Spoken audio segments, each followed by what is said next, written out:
Dear students, আজিৰ ভিডিঅ'খনত আমি class 10 HSLC exam যে হৈছে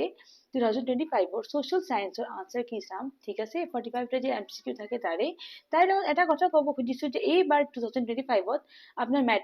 মানে মেট্ৰিকৰ এই social মানে পেপাৰ অলপ টাফ হৈছিল হয়নে আপোনালোকে সবে গম পাইছে যেটো দিছে হয়নে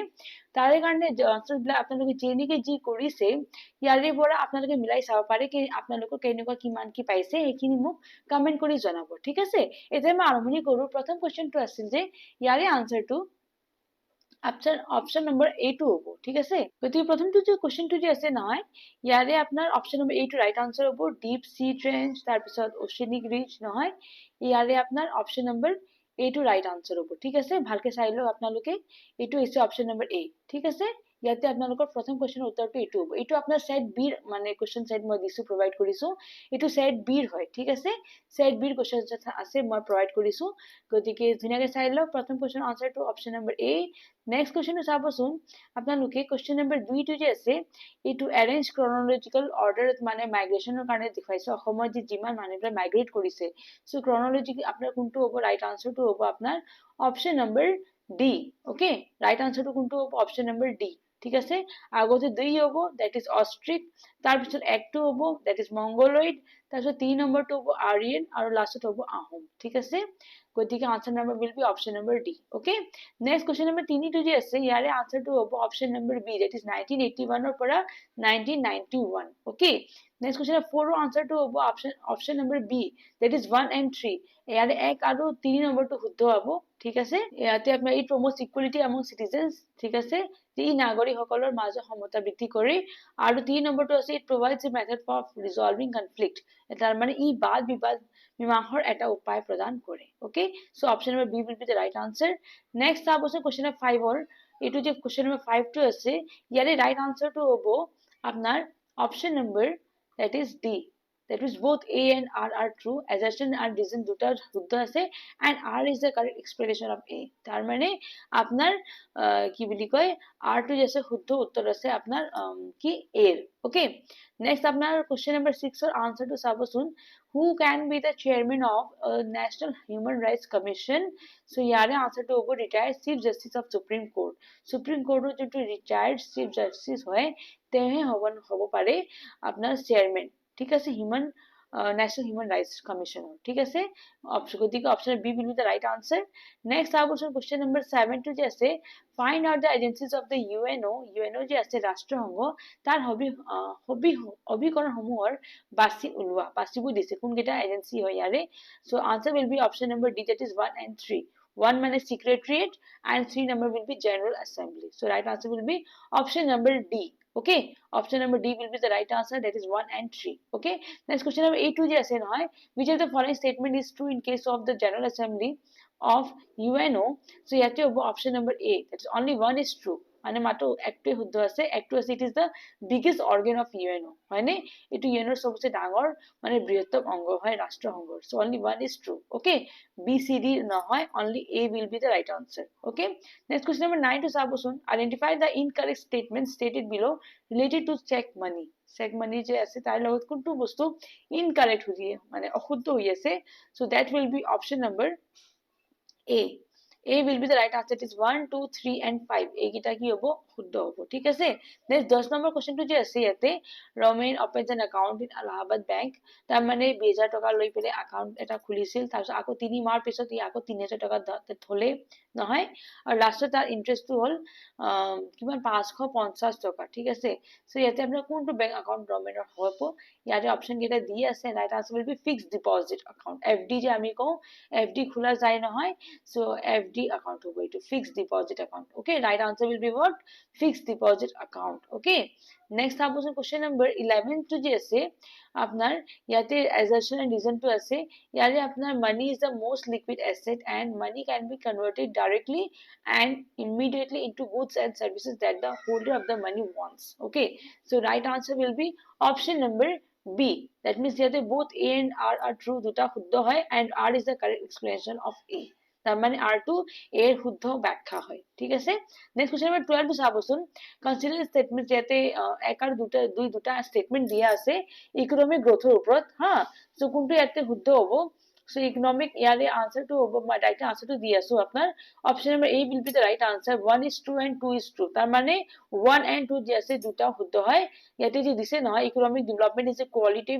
qualitative concept but economic growth is a quantitative concept and second number দি আছে economic development is a narrow concept whereas economic growth is a broader concept. So ইয়াতে দুটা শুদ্ধ হ'ব okay so A number will be the right answer 1 and 2 both are true okay next question number 13 to just the chairman of Niti Aayog ইয়াৰে chairman কোনে হয় so এইটো question বাৰে বাৰে আহে হয় না এইটো question বহুত important হয় এইটো প্ৰত্যেক কম্পিটিটিভ এক্সামছতে মই পাই আছো হা so this question is very important chairman of Niti Aayog is prime minister নিজে প্ৰধানমন্ত্ৰী হয় chairman Niti Aayogৰ ঠিক আছে next question 14 to যে আছে match the following কৰিব দিছে democratic planning economic planning grassroots planning so ইয়াৰে right answer to হ'ব মই right answer to দি দিম option number D তাৰ মানে একৰ B হ'ব 2 C হ'ব 3 A হ'ব ঠিক আছে গতিকে এনেকি মিলাই লব and right answer will be option number D যদি আপোনালোক এইবিলাক শুদ্ধ হৈছে তে ঠিকই আছে মোৰ লগত যদি মিলি আছে then you are right okay next question 15 চাবচোন which of the following statements are true about the partition of Bengal 1905 1905 যে আপনার কি বুলি কয় আপনার বেঙ্গালোর যে পার্টিশন হয়েছিল নহয় তার উপর কোনটো ইয়ার উপর শুদ্ধ হয় ওকে দুটা সাইডে আমার অপশন দিয়া আছে so right answer will be option number A that is 1 2 and 4 ইয়াতে যে প্রথমটো দ্বিতীয়টো আর চতুর্থ নম্বরটো যে দিয়া আছে তথ্যবিলাক সেইবিলাক কিন্তু শুদ্ধ হয় হা that it led to the স্বদেশী মুভমেন্ট ইয়াৰ কাৰণে স্বদেশী মুভমেন্ট আহি গৈছিল আকৌ it was executed to separate the growing national consciousness in Bengal and it resulted in the second important political upheaval in India after 1857 revolt okay so এই গেটা কি হ'ব শুদ্ধ হ'ব that means option number A will be the right answer okay next question 62 is which of the following best explains the why Gopal Krishna Gokhale returned his knighthood title to British government ঠিক আছে তার মানে Gopal Krishna Gokhale British সরকারক আপনার knighthood উপাধি যে পাইছিল ঠিক আছে তে সেই উপাধিটো কিয় ঘূৰাই দিয়াৰ মানে কাৰণটো সৰ্বোৎকৃষ্ট ব্যাখ্যা তলৰ কোনটো বঢ়াইছে ইয়াৰ পৰা কোনটো কাৰণ হ'ব পাৰে যে তেওঁ নিজৰ নাইটহুড মানে টাইটেলটো যে পাইছিল গোপাল কৃষ্ণ গোখলে কিয় ঘূৰাই দিল সিহঁতক হা ব্ৰিটিছক so right answer will be option number C that is he disagreed with the British policy of partitioning Bengal so partitioner যে বেঙ্গালৰ যে বংগ বিভাজন হৈ আছিল তাৰে কাৰণে তেওঁ একেবাৰে সন্মত হোৱা নাছিল হা সেই কাৰণে অসন্মত আছিল গতিকে তেওঁ সেই উপাধিটো ঘূৰাই দিছিল সিহঁতক ঠিক আছে গতিকে right answer will be option number C okay next question 72 চাবচোন ইয়াতে দুটা সেন্টেন্স দি আছে assertion and reason sorry so ইয়াৰ পৰা কোনটো মানে আপোনাৰ right answer হয় ইয়াতে assertion দিয়া আছে যে স্বদেশী movement in India aim to promote indigenous goods and reduce dependency on British products and reason to দিয়া আছে স্বদেশী movement primarily aim to protest against British taxes and government loans আৰু ইয়াৰে এইটো দাবী আৰু কাৰণ যেটা দিয়া আছে যে ভাৰতত হোৱা স্বদেশী আন্দোলন থলুৱা সা সামগ্ৰী বৃদ্ধি কৰিব বিচৰাৰ লগতে ব্ৰিটিছ সামগ্ৰীৰ ওপৰত নিৰ্ভৰশীলতা হ্ৰাস কৰিব বিচাৰিছিল আৰু ইয়াৰ কাৰণটো দিয়া আছে স্বদেশী আন্দোলন প্ৰধানত যে ব্ৰিটিছৰ কৰ কটল আপনাৰ আৰু চৰকাৰী ঋণৰ বিৰুদ্ধে প্ৰতিবাদ কৰাৰ লক্ষ্য কৰি লৈছিল so ইয়াৰে right answer to হ'ব option number C that is both A and R true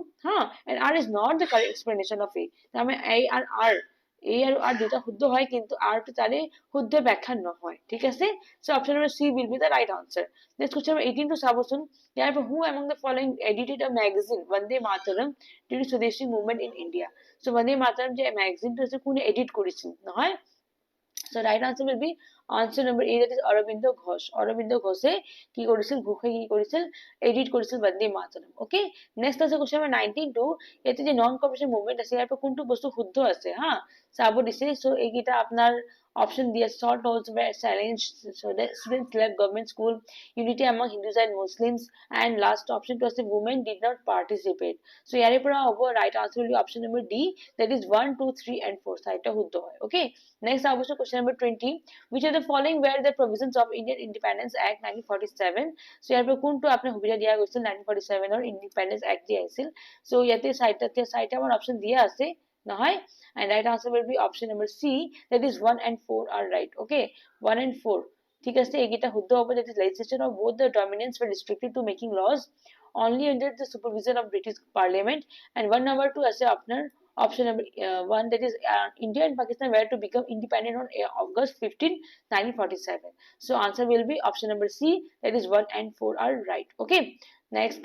গতিকে option number C right answer হ'ব question number 20. Okay. Next 21 question to চাবচোন, arrange the following historical events following the sequence that they occurred from old to new. So ইয়াৰে চাবচোন right answer টো হ'ব option number D, that is আগতে তিনি হ'ব, ঠিক আছে, তাৰপিছত চাৰি হ'ব, তাৰপিছত একটো হ'ব, তাৰপিছত দুইটো হ'ব। তাৰ মানে তিনি আগতে কোনটো সাইমন কমিশ্যন হৈছিল, তাৰপিছত চাৰি নম্বৰটো হ'ব ডিমাণ্ড ফৰ কমপ্লিট ইণ্ডিপেণ্ডেন্স, তাৰপিছত ডিমাণ্ড হৈছিল কমপ্লিট ইণ্ডিপেণ্ডেন্সৰ, নহয় সাইমন কমিশ্যন 1927 নহয়, তাৰপিছত ওৱান হ'ব আপোনাৰ অগষ্ট ৰিভলিউশ্যন, আৰু তাৰপিছত হ'ব direct action day, that is 2 নম্বৰটো হ'ব, ঠিক আছে। গতিকে option number D will be the right answer, ঠিক আছে। নেক্সট চাবচোন question number 22, choose the correct option based on the following assertion A and R. So' okay, so' ইয়াতে আপোনালোকৰ ৰাইট আনসাৰটো হ'ব অপশ্যন আপোনাৰ ৰিজাৰ্ভেশ্যন আৰু ৰিজন সৰি দিয়া আছে, that in the last decades of 19th century Assam witnessed a series of peasant revolts, okay, and peasants organized themselves through the rice mills, okay. So ইয়াতে আপোনাৰ right answer টো কোনটো হ'ব, option number C, that is both A and R are true and R is the correct explanation of A. A আৰু R দুটা শুদ্ধ হয় আৰু R টো শুদ্ধ ব্যাখ্যা হয়, নহয় A ৰ। Next 23 number প্রশ্নটো চাবচোন, how did British government's treatment of the leaders of revolt of Manipur affect subsequent resistance movements in the region? And right answer will be option number A, that is it encouraged further resistance by demonstrating that British authority could be contested, that is ব্ৰিটিছৰ কৰ্তৃত্বক প্ৰত্যাহ্বান জনাব পাৰি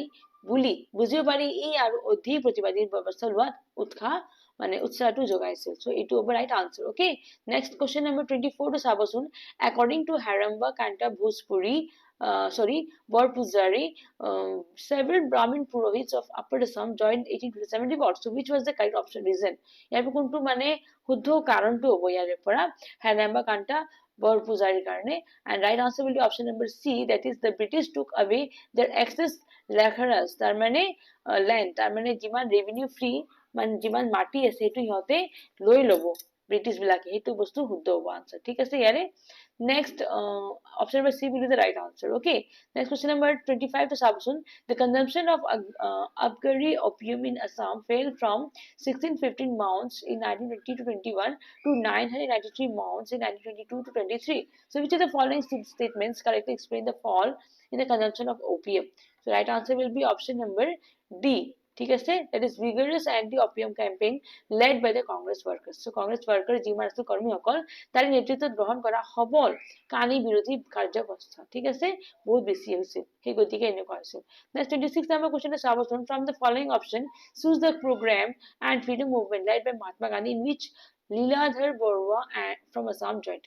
কোনটো আছে য'ত লীলাধৰ বৰুৱা যে আছে অসমৰ পৰা তেওঁ জইন কৰিছিল মহাত্মা গান্ধীৰ মুভমেন্টৰ লগত, so এইটো হৈছে Dandi March, okay, that is Dandi March and civil disobedience movement, okay. Dandi March 1990 I think and civil disobedience 1930 I think, no, so হেনেকে হ'ব এই বি নম্বৰটো যে আছে ইয়াতে তো ধুনিয়াকে ভাগ লৈছিল মহাত্মা গান্ধীৰ লগত, so option number B will be the right answer. Next 27 number question to চাবচোন, মেচ কৰিব দিছে, ইয়াৰে পৰা মেচ 1 2 3 4 চাৰিটা অপচন দিয়াই আছে and মেচ কৰিব দিছে, right answer will be option number A, that is একৰ B হ'ব, 2 C হ'ব, 3 D হ'ব আৰু 4 A হ'ব। একৰ B আপোনাৰ অম্বিকাগিৰি ৰায় চৌধুৰী যে আছে তাৰে বন্দিনী ভাৰত হ'ব, ঠিক আছে। 2 C হ'ব, 2 C পদ্মনাথ গোহাঁই বৰুৱা যে আছে তাৰে হ'ব অসম সভা, ওকে। নেক্সট 3 D হ'ব আৰু 4 টো A হ'ব, ঠিক আছে। লক্ষ্মীনাথ বেজবৰুৱাৰ আপোনাৰ D হ'ব, that is বিন বৰাগী, আৰু 4 টো হ'ব A, that is Anandaram Dhekial ফুকনৰ জ্ঞান প্ৰদ্যায়নী সভা, ঠিক আছে, হেনেকে মিলাই ল'ব। So right answer will be option number A, okay. Next 28 number question to চাবচোন, which of the following is true about Gandhara style? So ইয়াৰে right answer to option number D, that it is associated with the Greco-Roman style, নহয় এইটো Greek Roman শৈলীৰ লগত সম্পৰ্কিত হৈ আছে, ঠিক আছে। Next question 29 to চাবচোন, how does the cultural heritage of India reflect its historical diversity? So right answer will be তাৰ আপোনাৰ ভাৰতবৰ্ষৰ সাংস্কৃতিক ইতিহাস, ঠিক আছে, ইয়াৰ ঐতিহাসিক বিচিত্ৰতাক কেনেদৰে প্ৰতিফলিত কৰে, right answer will be option number B, that is through various languages, festivals and arts representing different regions. বেলেগ বেলেগ অঞ্চলক প্ৰতিনিধিত্ব কৰা বিভিন্ন ভাষা অথবা শিল্প কলাৰ জৰিয়তে হৈ আছিল ঠিক আছে গতিকে option number B will be the right answer okay 29 কোৱেশ্চনৰ option number B will be the right answer next 30 number কোৱেশ্চনটো যে আছে ইয়াতে মেচ কৰিব দিছে নহয় এণ্ড ৰাইট আনসাৰ ইয়াতে ডান্স বিলাক আছে তাৰ লগত কোনটো মানে ষ্টেজ জড়িত হৈ আছে সেইটো চাব দিছে সো আপোনাৰ right answer will B option number A that is একৰ বি হ'ব দুইৰ চি হ'ব তিনিৰ ডি হ'ব আৰু চাৰিৰ এ হ'ব একৰ বি মানে আপোনাৰ একৰ দেখাই দিও কথাকালিটো কি হ'ব কেৰেলাৰ হ'ব ঠিক আছে তো ভাৰতনাট্যম যে আছে আপোনাৰ 2 নম্বৰটো এটো সি এৰ হ'ব তাৰ মানে সি মানে আপোনাৰ হ'ব তামিলনাডু ভাৰতনাট্যমটো কি হ'ব তামিলনাডু আৰু কথক যে আছে কথকটো আপোনাৰ তিনিৰ ডি হ'ব কথকটো হৈ যাব নৰ্থাৰ্ণ ইণ্ডিয়া নহয় নৰ্থৰ ফালৰ কথক হয় আৰু কুচিপুড়ি যে আছে নহয় চাৰিটো এটো এ হ'ব দ্যাট ইজ আন্ধ্ৰ প্ৰদেশ ঠিক আছে আন্ধ্ৰ প্ৰদেশৰ কুচিপুড়ি হ'ব ঠিক আছে নেক্সট চাবচোন আপোনালোকৰ দুটা স্টেটমেন্ট দিয়া আছে assertion and reason ইয়াৰে বস্তু কোনটো শুদ্ধ হয় assertion দিয়া আছে during the Indus Valley civilization diverse ways of worshiping were observed and various deities were worshipped by the people and the reason to দিয়া আছে ancient religious tradition of India accepted the principle of tolerance coexistence and assimilation among new tradition of religions so এই দুটা দাবি আৰু কাৰণ দিয়া আছে নহয় ইয়াৰে right answer to হ'ব option number B that is both A and R are true and R is the correct explanation of A তাৰ মানে A আৰু R দুটা শুদ্ধ হয় আৰু R টো ইয়াৰে শুদ্ধ ব্যাখ্যা হয় ঠিক আছে A next 30 number question এটো আপোনাৰ অপশনৰ B টো right answer হ'ব ইয়াৰে 31 question ঠিক আছে 32 number question টো যে আছে না IUCN ৰ ওপৰত যে আছে ইয়াৰে ওপৰত কোনটো বস্তু শুদ্ধ হৈ আছে এটো বস্তু মানে ক'ব দিছে so right answer will be option number D that is 1 and 3 are correct okay 1 and 3 মানে আপনার 1 2 এর আপনার কি আছে IUCN was formed in 1948 okay and third number option to যে আছে নহয় এটু শুদ্ধ হ'ব এটু বস্তু ঠিক আছে WWF and World Conservation Monitoring Center were established with the initiative IUCN okay so এই দুটা শুদ্ধ হবে that is option number D will be the right answer okay next question 33 question to আছে which among the following option is correct for quaternary sector of economy and right answer will be option number B that is innovative research on modern eco-friendly technology তার মানে আধুনিক পরিবেশ অনুকূল প্রযুক্তির বিষয়ে আপনার উদ্ভাবনমূলক গবেষণা ঠিক আছে গতিকে option B will be the right answer next 34 question টো যে আছে এই দুটা কোশ্চেন দিয়া আছে assertion and reason কোনটো ইয়াৰ পৰা শুদ্ধ হ'ব and right answer will be it is কি assertion and reason দিয়া আছে বহুত দীঘল সেন্টেন্স আছে আপোনালোকে চাই লওক মই ডাইৰেক্ট আনসাৰটো কৈ দিও ইয়াৰে আনসাৰটো হ'ব A number option that is both A and R are correct A আৰু R দুটা শুদ্ধ হয় ঠিক আছে নেক্সট কোশ্চেন টো 35 টো চাবচোন which of the following are correct regarding the conservation of resources তাৰ মানে আপোনাৰ সম্পদ সংৰক্ষণ সম্পৰ্কত কোনটো ইয়াৰ পৰা শুদ্ধ হয় বাক্যটো নহয় right answer will be option number D that is 1 and 3 are correct ইয়াৰ পৰা 1 আৰু 3 টো শুদ্ধ হয় that is possible optimum utilization of resources without any destruction and misuse and 1 number 2 হ'ব আপনার economic use of resources considering long lasting developmental process ঠিক আছে next আপনার 36 number question টো চাবচোন এতে assertion reason দিয়া আছে and right number answer will be option number A that is both that A and R are correct okay and R is the correct explanation of A ঠিক আছে next 37 question টো চাবচোন ইয়াৰ পৰা কোনটো আপনার which do not produce carbon dioxide and right answer will be option number B that is 1 2 and 3 ঠিক আছে wind energy geothermal energy hydroelectric energy ঠিক আছে next 36 question to 38 number question to যে আছে yeah right answer to option number A that is both A and R are true and R is the correct explanation of A ঠিক আছে next 39 question number 2 যে আছে তাই right answer to option number D that is 1 and 2 are right okay ইয়াৰে যে 1 2 আছে নহয় rise of sea level and large extent of coastal areas will be submerged এই দুটা শুদ্ধ হ'ব next 40 number question টো চাবচোন ইয়াতে আপনার রাইট আনসারটা হবো option number A that is both 1 and 2 আর ট্রু তার মানে 1 আর 2 টো শুদ্ধ হবো হ্যাঁ নেক্সট 41 কোশ্চেন যে আছে তারে অপশন নাম্বার সি টু রাইট হবো দ্যাট 1 and 2 আর ট্রু আর 42 নাম্বার কোশ্চেন যে আছে তারে অপশন নাম্বার সি টু রাইট হবো ইয়ার ঠিক আছে আর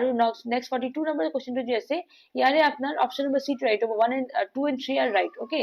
option number C will be the right answer ঠিক আছে 43 নাম্বার কোশ্চেন যে আছে ইয়ারে option number B will be the right answer this Pacific Ocean তার মানে প্রশান্ত মহাসাগর হ্যাঁ নেক্সট আমরা 44 নম্বৰ কোশ্চেনটো আছে কোনটো ইয়াৰ পৰা কাৰেক্টলি ম্যাচ হৈ আছে সো এছিয়া আৰু বেৰিং ষ্ট্ৰেট এইটো বস্তু ধুনিয়াকে ম্যাচ হৈ আছে so right answer will be option number C and আমাৰ ভিডিওৰ যে লাষ্ট কোশ্চেনটো থাকিব 45 নম্বৰ কোশ্চেন যত assertion reason to দিয়া আছে ইয়াতে ৰাইট আনসাৰটো হ'ব আপোনাৰ option number D that is both A and R are true and R is not a correct explanation of A. ইয়াতে D টো আপোনাৰ ভালকে অহা নাই, কিন্তু চাই ল'ব D নামৰ অপশ্যনটো ইয়াতে ৰাইট আনসাৰ হ'ব। That is A আৰু R উভয় সত্য হয়, কিন্তু R এৰ এক শুদ্ধ ব্যাখ্যা নহয়। So option number D will be the right answer। ঠিক আছে, ইয়াৰ লগত মই আজি ভিডিঅ'টো ফিনিশ কৰিলো। যদি ভিডিঅ'টো ভাল পাইছে লাইক বাটন প্ৰেছ কৰিব। Thanks for watching। জয় হিন্দ।